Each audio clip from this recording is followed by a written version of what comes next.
Nagkakasakit ang tiyan namin. Nagkakasakit kami. Tanggalin na tama lang. Kumenta kami.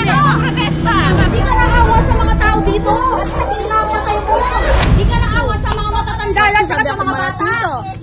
Palibasa ikaw, immune ka na sa amoy. Hindi na, alis na kami, basa mo na lang ha. Sobrang baho, sir.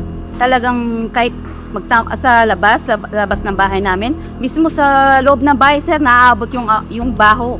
Hindi na kami makakain sa mismong sala. Talagang kahit sa kwarto, naaamoy talaga. Kailangan ba patay? Sino bumaril? Sino bumaril?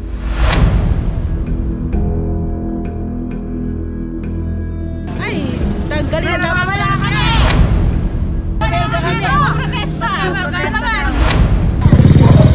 Hindi ka naawa sa amin.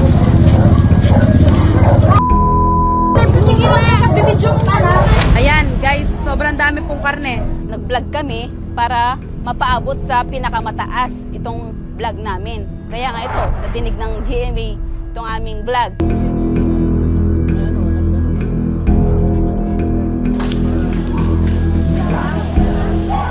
Ginagalang namin yung karapatan nyo, boss. Pero i-respeto nyo rin yung mga barangay official at yung mga bisita. Ha? Gawin mong two-way yung karapatan.